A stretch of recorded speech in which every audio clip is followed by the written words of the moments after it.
Bienvenidos a este episodio de Autismo de Verdad. Hoy vamos a hablar sobre el papel del acompañante terapéutico en algunos espacios sociales, en especial sobre el espacio educativo.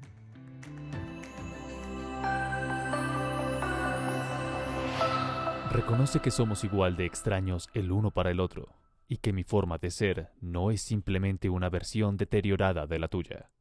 James Sinclair, 1992. Estamos aquí con un invitado muy especial que se llama Sebastián. Sebastián tiene una gran experiencia y algo que contarnos hoy. ¿Qué es esto del acompañamiento? ¿Cómo funciona? ¿Cuáles son los retos? ¿Qué es lo difícil?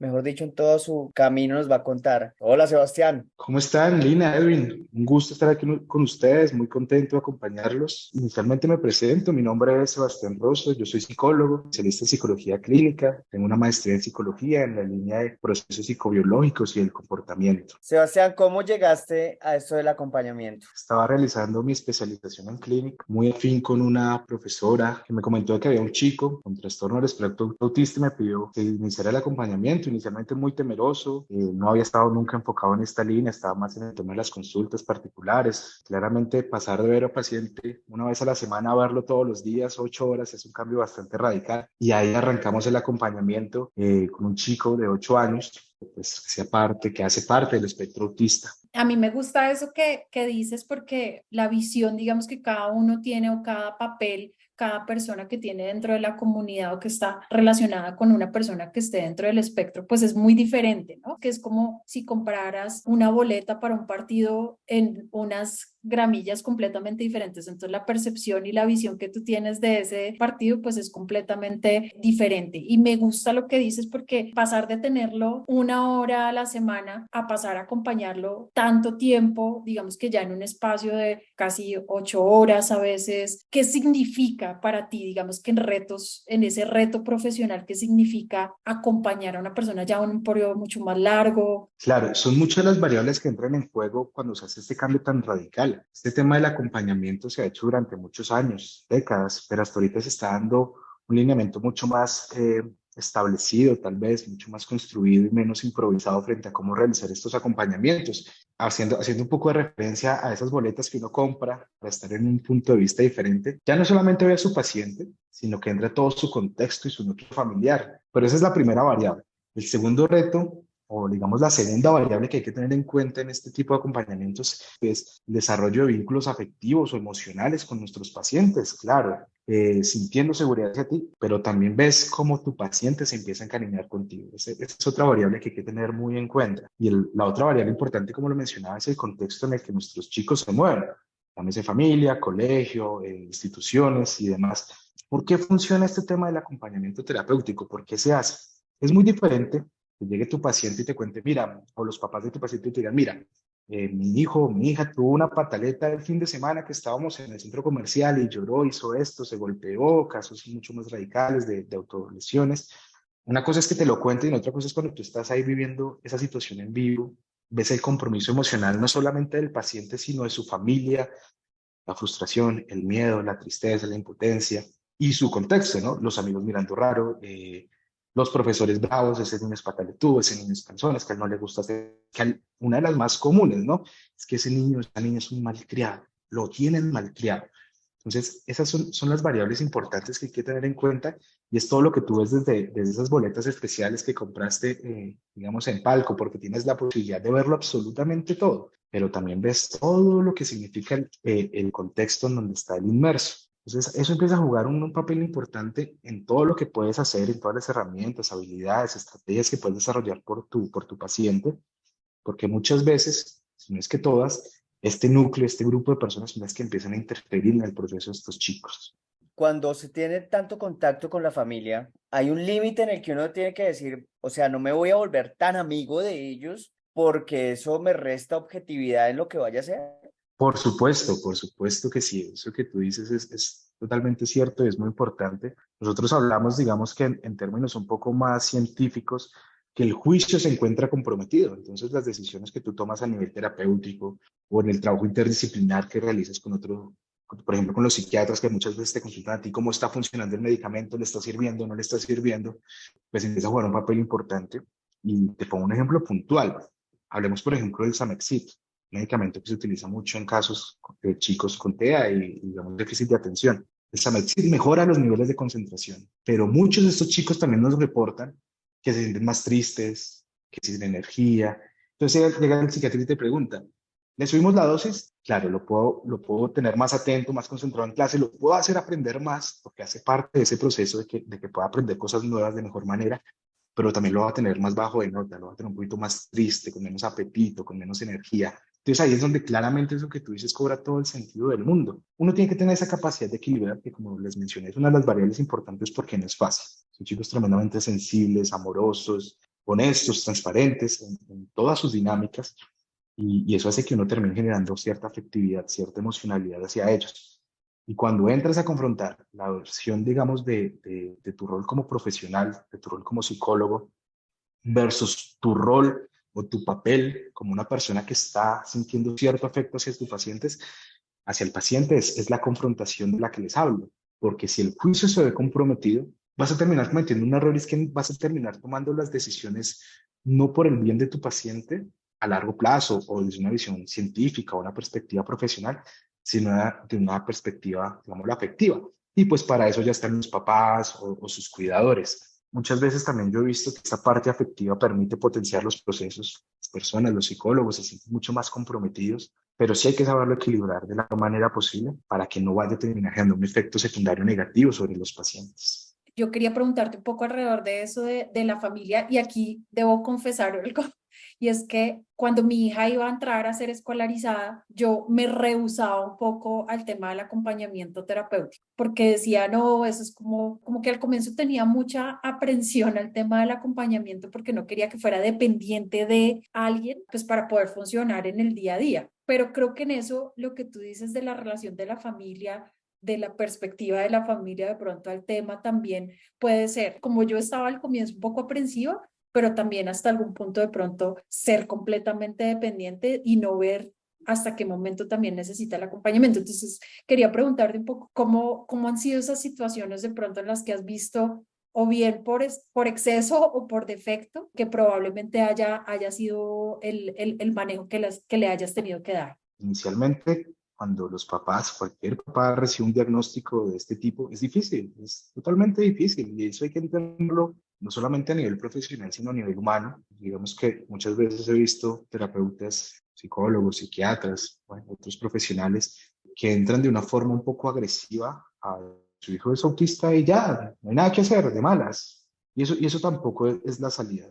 Digamos que yo sí soy muy consciente que hay que entender esa fase inicial de los papás cuando reciben un diagnóstico, porque, vuelvo, insisto, no es nada fácil. Entonces, inicialmente, pues es muy probable que aparezca una etapa de negación. Como les mencionaba, muchas veces es más difícil trabajar con la familia que incluso con los chicos. Pero insisto y insisto mucho, y hay que ser comprensivos y empáticos con esta fase. Lo que tú mencionas, e insisto en la palabra que mencioné ahorita, porque va a ser una de las palabras con mayor énfasis en lo que venimos hablando, es saber equilibrar. Pero en eso hay que ser conscientes de que las instituciones y algunos profesionales han sido culpables al manejar un mal enfoque sobre lo que es un acompañamiento terapéutico.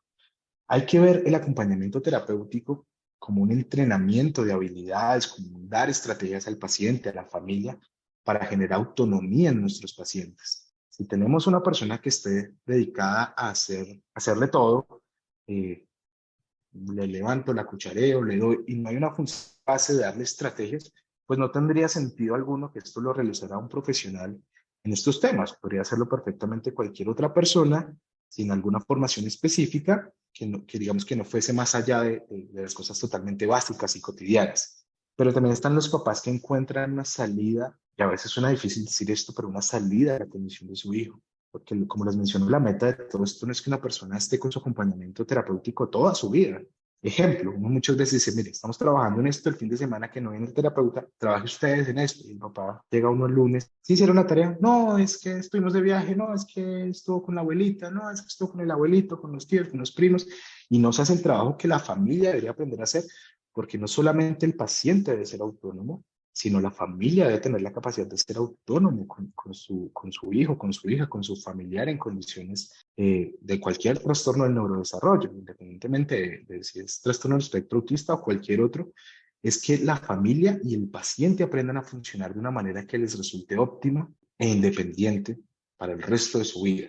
Pero muchas veces el desgaste de lo que implica estar con nuestros pacientes en este tiempo tan prolongado implica que el paciente el terapeuta se desconecte. Entonces, ya no se hace nada. Entonces, cae en esa dinámica también de pues venga, yo no le enseño a comer solo, sino venga, le cuchareo, por ejemplo. Y se nos olvida el verdadero trabajo que está haciendo el terapeuta dentro del proceso de nuestros chicos. Estoy totalmente de acuerdo. Eso viene de una serie de ideas radicales de qué hace un acompañante, que eran, Ujú. como yo los llamaba antes, como las prótesis humanas, que se olvidan que sin ellos no podían vivir y que les hacían todo. Y cuando esto cambia, la semántica también se transforma y empiezan a hablar de los mediadores pedagógicos y cómo estos impulsan una serie de procesos, pues las instituciones lo ven mejor. He escuchado de muchas familias, por el otro lado, que dicen, le están exigiendo a mi hijo o a mi hija un acompañante pedagógico y yo siento que no lo necesita. En muchas experiencias se ha vuelto como una barrera para la inclusión, o así lo perciben muchas familias, que dicen, es que me están Y poniendo esto y es una barrera para que no entre a la institución, y si yo no tengo dinero o no me alcanza o no sé cómo hacer, no sé cómo organizar para tener esta persona, pues mi hijo, mi hija no va a poder entrar a una institución, me lo están poniendo como un requisito. ¿Qué hacemos? Y se escucha un montón este tipo de experiencias. hay una filosofía con la que yo me siento muy identificado y es una persona que tiene un trastorno del neurodesarrollo, no es un cerebro que funciona mal, es un cerebro que funciona diferente. Y si logramos entender cómo funciona diferente, no estaremos forzando a ese cerebro que funciona diferente a encajarse al mundo normal, comillas, y verlo frustrado y verlo sufriendo, porque muchas veces vemos eso, vemos chicos sufriendo, sino que podemos explotar el máximo potencial de estos chicos. De hecho, está la metáfora de que si a todos los evaluáramos, si a todos los animales los evaluáramos por la capacidad de escalar un árbol, pues el pez sería el peor animal. Algo así quiero poner en contexto con esto y es, yo siento que en nuestro contexto, en nuestro país, aún estamos quedados en temas de inclusión. Hablar de TDAH, de trastorno del espectro autista, de otros diagnósticos incluso más extraños, pues era totalmente poco probable, ¿no? Lo máximo era ese niño es un malcriado, ese niño es una malcriada. Y como hay colegios muy comprometidos que capacitan a sus docentes, que buscan alternativas, que forman programas muy interesantes de inclusión, también hay colegios, también hay entidades que sí se lavan las manos y caen en la dinámica de decir, tráigame el acompañante y yo le tengo a su hijo acá. Y casi que el colegio se vuelve es como una guardería donde tiene que llevar el propio acompañante y el propio profesor, porque entonces ni los profesores, ni los directivos, ni nadie hace algo al respecto por los chicos, sino está ahí con él todo el día y quiero aprender a sumar. No, no, pues que por eso tiene el terapeuta, para que le enseñe a sumar. Toda la responsabilidad se la tiene el acompañamiento, lo he visto con nuestros chicos. Inclusión es tener la capacidad de desarrollar estrategias y programas que le permitan a esos chicos lo que les mencionaba. Y ante todo es que sean felices, ¿no? ¿De qué nos sirve un chico que sepa decir 2 más 2 es 4 después de que sufrió, lloró, se frustró, se mordió, rasguñó, solamente para decir 2 más 2 es 4? ¿Cuántas veces no le ha pasado a algún papá con algún chico con un trastorno del neurodesarrollo que hace una pataleta en el centro comercial y todo el mundo se queda mirando, juzgándolo?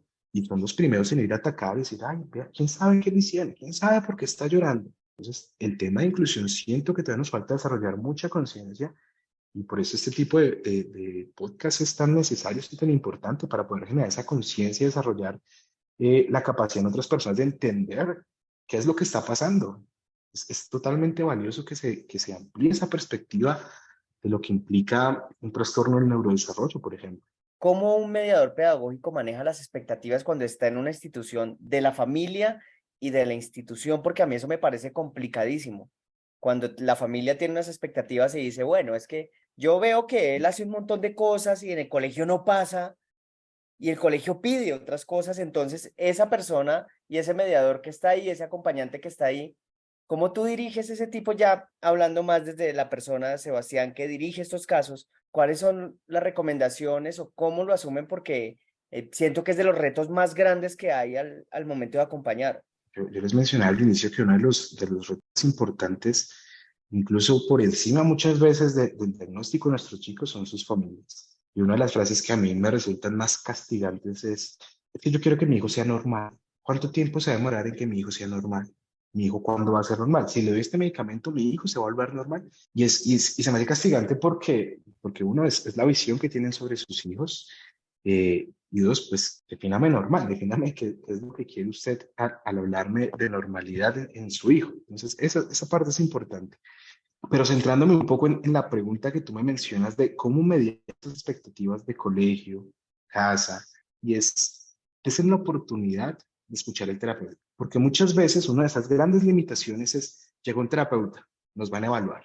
Va a empezar a pasarle queja a los papás y entonces entra el profesor a la clase, está el terapeuta y dice, acá ya me están evaluando, yo qué le digo a este niño, yo qué le digo a esta niña, si lo hago mal, ¿qué tal me regaño? Fijo, le voy a dar el chisme al papá, a la mamá, porque piensan que es eso, un evaluador de lo que está haciendo el colegio. Y los papás a veces caen también en esta dinámica, ¿no? Y no, yo sí, yo lo regaño, ¿qué tal me llamen a bienestar familiar porque yo grité al niño? Entonces, una de las cosas que yo siempre hablo es, venga, seamos honestos. ¿Y qué es lo que vamos a buscar? ¿Hacia dónde vamos a apuntar? Porque si nos sincronizamos todos, vamos a lograr cosas importantes. Pero si el colegio tira para un lado, el terapeuta tira para el otro y los papás tiran para el otro, pues no se va a lograr nada. Y no sé si pueda sonar un poco presuntuoso, pero una de las personas que mayormente conocen la problemática del paciente es ese terapeuta, incluso a veces por encima del colegio, incluso a veces por encima de los papás, porque claro, los papás no tienen la visión psicológica, no entienden cómo funciona la conducta, no entienden cómo es un refuerzo diferencial, un castigo, etcétera, etcétera. Entonces, esa visión del terapeuta, del psicólogo que está compartiendo tiempo completo con estos chicos es muy valiosa porque lo conocen en detalle. Hay una palabra que a mí me encanta y hay muchas terapias que se están desarrollando con base en esto, es la compasión.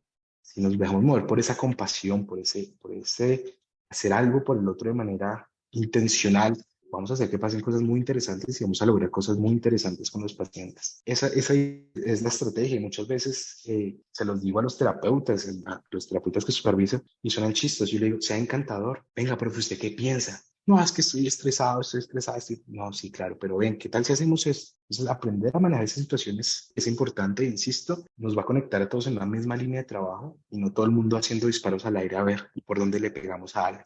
Súper. Y creo que lo que tú dices es muy válido en términos de todas las limitaciones y bueno, de todo lo que tenemos que trabajar en el ámbito educativo para seguir un poco y concientizando y los retos que también tenemos y que al final del día, pues para nosotros es importante desde de esto es autismo, pues mostrar eso, ¿no? Que es sin un poco de adornos, ¿no? Hay algo que me gusta que tú decías ahora del trabajo con la familia y con el entorno académico y ese es este establecimiento de metas. Cuéntanos un poco cómo lo haces hoy en día desde el otro rol, porque entiendo que tu experiencia de acompañamiento también te llevó a desarrollar otra cosa a nivel profesional y me gustaría que nos contaras un poco cómo lo haces hoy en día desde ese rol, desde ese otro rol, ¿no? Bueno, como tú lo mencionas, yo inicialmente, durante mi especialización, entré a hacer el acompañamiento con un chico, duramos 4 años de trabajo arduo, en colegio, con papás, y en algún momento eso me movió para, de alguna manera, querer impactar vidas y hacer algo que realmente fuera trascendental y significativo. Nace Casa de Psicología, que es una entidad que maneja servicios en clínica, en educativa, en organizacional. Yo principalmente pues manejo el área clínica, en donde manejamos este núcleo de los acompañamientos terapéuticos. Digamos que hay dos cosas importantes ahí, ¿no? Una cosa son las expectativas y otra cosa son las metas. Y estos chicos uno piensa que les enseña, pero en realidad ellos son los que le enseñan a uno a ver la vida de manera diferente, a encontrar valor en cosas mucho más simples, pero mucho más trascendentales y demás. Y ahí es importante poder romper con esas expectativas. Pienso que ese primer paso de romper expectativas nos permite abrir un campo diferente hacia lo que son las metas. Si rompemos primero las expectativas, como menciono, pues abrir ese camino hacia las metas. Y retomo algo de lo que venía hablando ahorita, es que muchas veces las expectativas son esas. Yo quiero que mi hijo, no sé, sume, que pueda hacer resolver ecuaciones. No, ok, vale. Y son chicos que a veces, por ejemplo, ni siquiera han empezado a desarrollar lenguaje. ¿Qué siento yo que rompe esas expectativas? O en mi experiencia, ¿qué he sentido yo que rompe las expectativas? Cuando de pronto ven un hijo que no suma, por poner un ejemplo, pero ven un hijo que sonríe, que ve a la mamá, le da un pico, le da un abrazo. ¡Wow! He visto a sus papás llorando de felicidad y es una escena bastante conmovedora de cuando el objetivo no es que mi hijo sume, por ejemplo, que mi hijo logre terminar el bachillerato, por poner alguna expectativa cualquiera, sino empiezan a ver a su hijo de una forma mucho más conectada con las personas, ¿no? Que es una de las cosas que suele hacer en TEA, ¿no? Que siente uno, o los papás perciben que hay una desconexión, que es como si ellos no existieran, que cuando se rompe eso y ven que es más importante el pico, que es más importante el abrazo, que es que me cantó una canción, que es que vino a que lo abrazara, eso deja esas expectativas de lado. Entonces, al romper esas expectativas, pues empiezas a entrar en metas. No es que estés ligando lo académico, para nada. La parte académica es importante, pero yo siento que es secundaria a muchos otros procesos que son más importantes trabajar con los chicos. Entonces, no sé, chicos, por ejemplo, que les dan dinero y para que vayan y compren, y va el chico y se compra su yogur y llega con las vueltas y supo hacer esa parte bien, siento que es poder alinear un poco qué es lo que estamos esperando de nuestros chicos. La educación ha cambiado mucho. La educación tradicional siento que está en un proceso de transformación importante, en donde vemos que la formación debe ser mucho más funcional y menos a regla, que fue muchas veces como lo aprendimos nosotros. Por eso también hablo de la importancia de generar esta educación para la sociedad, para que haya una mayor apertura.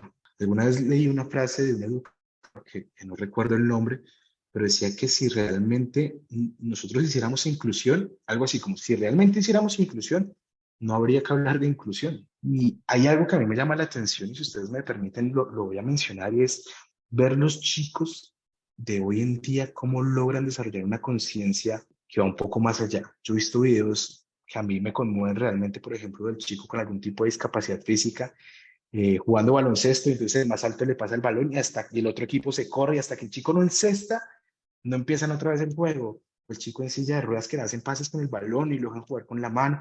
Este tipo de inclusión que yo veo en los chicos de hoy en día a mí me resulta sorprendente, para que en algún momento no haya que hablar de inclusión, sino simplemente pues de compartir cosas entre muchas personas que somos todos diferentes, todos diferentes. Es entender que no se trata de forzar el cerebro de estos chicos a que encajen lo que nosotros denominamos normal. Entonces, no, es que tiene que ser así, así, así, así. Y acá ya filosofando un poco, el diseño de la vida no es tan perfecto para que creamos que todo lo que estamos haciendo lo estamos haciendo bien. Entonces, el cerebro de cualquier niño que funcione un poco diferente, tenemos que encajarlo a esto. Tenemos que darle la oportunidad a cada quien de vivir su mundo y alcanzar su máxima felicidad. Eso para mí es crucial. Mientras escuchaba a Sebastián, me acordaba de Lina, de Andrés, de todo lo de todo el camino en lo que poquito uno los ha podido acompañar también, y tal cual es así, habla de todas las expectativas de las instituciones cuando los ven y dicen, pero bueno, es que necesito que haga lo que el resto hace. Y uno quisiera explicarles de 10.000 maneras que muy seguramente si estás esperando eso, pues te vas a frustrar porque no va a pasar y no es lo que yo busco. Yo tengo una anécdota muy bonita, es que tengo un estudiante precisamente a quien quiero mucho y le gusta mucho la plastilina. Y un día quería buscar la plastilina y pues tiene esas relaciones instrumentales que le coge uno la mano para que le alcance la plastilina. Y yo no le alcancé la plastilina, sino que le alcancé una silla. Y le puse una silla al lado del salón. Y ella en algún momento hizo clic y entendió y dijo, claro, si yo me subo a la silla la alcanzo. Pues la mamá y las señoras que la ayudan en la casa me dijo, mira, no sé quién le enseñó lo de la silla porque ahora coge las sillas y es a bajar todo lo que encuentre en la cocina. Y yo le decía, es perfecto, yo se lo enseñé. O yo se lo Genial. mostré más bien porque siento que cuando hablamos de metas y cuando hablamos de precisamente esas expectativas y esos logros, les sirve más pues que cualquier otra cosa, que lo que tú decías de sumar, decir esto 2 y 2 más es igual a 4, más bien cojo la silla y alcanzo lo que necesito. Cuando rompemos ese tipo de paradigmas y cuando rompemos ese tipo de imaginarios, tenemos enfrente infinitas posibilidades. Si su hijo o su hija quiere tomarse el yogur, pues déjelo que intente destapar el yogur, porque esa es la otra. Saquémosla de aquí para que esté en una institución de educación especial o una institución donde todos se muevan igual. Y todos esos diálogos uno los encuentra todo el tiempo. Es la pelea que, digamos, nosotros tres nos estamos dando. Entonces, transformar ese tipo de esos logros que son tan estandarizados y tan cuadriculados a lo largo de la vida, y eso lo hemos Ujú. experimentado los tres desde diferentes lugares. Y yo creo que algo que me llevó hoy escuchándote a ti ahorita, escuchando a Sebastián, es ese tema del equilibrio. Es como si tuvieras el diablito y el angelito hablándote de un lado y del otro, entre sobreprotegerlos, porque no quieres, obviamente, sabes que son más vulnerables, y por el otro lado, digamos que no tenga que ni depender de mí, ni de un acompañante, ni de nadie en el futuro. Entonces creo que como le doy también a mis hijos esa posibilidad de ser independientes, sin sobreprotegerlos, pero también entendiendo un poco como esas habilidades y hasta dónde puede llegar sin limitarnos necesariamente, ¿no? Así es, así es. De hecho, lo que ustedes mencionan me recuerda a una conversación que tuve incluso en días pasados. Unos papás con un chico con TEA, muy pequeñito él, y me insistían mucho en ese tema de las metas. Yo les decía, mira, hay dos formas de intervenir estos casos. La forma tradicional, que nos lleva a ver a los chicos como robots a los que uno le enseña, suena maluco lo que voy a decir, pero como si le enseñara uno trucos. ¿Qué es esto? Azul. Ah, sí, azul. O abrir lo que bien mencionaba Edwin, esa gama de posibilidades. Son chicos que han desarrollado muchas habilidades, que tienen comportamientos diferentes y que si logramos brindar estrategias para que se adapten de la mejor manera, seguramente van a ser chicos mucho más felices, mucho más adaptados, mucho más autónomos y demás. Su hijo perdió 5 materias, pero usted lo ve feliz, lo ve haciendo cosas que le gustan, música, no sé, deportes, está muy enfocado en la historia, pero es muy feliz.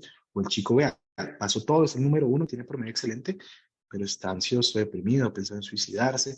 Y eso no dista mucho de la realidad de nuestros chicos dentro del espectro. Y esto es lo que busca este acompañamiento, insisto, este acompañamiento funciona porque lo que busca es esto, desarrollar estrategias, brindar estrategias a la familia, porque al final todos tenemos que ir aprendiendo cómo adaptarnos y buscar estrategias que le funcionen a él, no a nosotros, no al colegio, a él, a ella, para que se adapte de la mejor manera. Entonces, un rato me preguntabas como qué sugerencias, qué recomendaciones puedo dar al respecto para este tipo de situaciones. La resistencia, por ejemplo, el tema de la medicación. No, yo no quiero que mi hijo lo medique, se va a volver dependiente, no va a poder. Y lamentablemente nuestra sociedad es muy experta juzgando cuando hablamos de medicación de este tipo, medicación psiquiátrica, por ejemplo. Muchas veces se cae en ese error, ¿no? Muchas veces los profesores o los rectores del colegio, las coordinadoras de convivencia, coordinación académica, terminan sabiendo más que el psicólogo cómo se intervienen en ciertas problemáticas o cómo se hacen ciertas cosas. O incluso los papás, no, eso no es así, eso hay que hacerlo así. Hay que estar abiertos, hay que explorar posibilidades. La ciencia ha avanzado mucho en brindar herramientas. Tenemos temas de medicación, tenemos temas de estimulación, tenemos terapias conductuales, eh, tenemos muchas posibilidades que vale la pena explorar para precisamente esto, brindarle todos los recursos y todas las herramientas que estén a nuestro alcance a nuestros chicos dentro del espectro. Sí, Sebastián, es así y como pues esto es autismo de verdad. Y definitivamente lo que decía Lina, si yo me llevo algo de todo este tema es que el acompañamiento es supremamente importante, si maneja un seguimiento muy juicioso, que sea creativo, que sea espontáneo, como tú decías, que sea encantador, es que eso es otra cosa que es importantísimo. Todo esto es una magia interesantísima que de alguna manera va a construir y va a seguir cambiando paradigmas. Muchísimas gracias a los dos. Súper, muchas gracias Sebastián por tu aporte. Creo que ahí nos das también paso para otros temas adicionales que yo creo que vamos a tener que cubrir en otros episodios porque este es un tema muy largo para seguir abordando, pero bueno, te agradecemos muchísimo contarnos desde tu experiencia, obviamente desde la experiencia de Casa de la Psicología y bueno, agradecerte también por el tiempo y por todos tus aportes. Gracias a ustedes por la invitación, encantado de estar aquí y con mucho gusto nos veremos en otra oportunidad. Síguenos en Instagram y Facebook como Autismo de Verdad y envía tus dudas, sugerencias y comentarios a autismodeverdad@gmail.com. Autismo de Verdad, un podcast original de Edwin Benavides y Lina Leaño.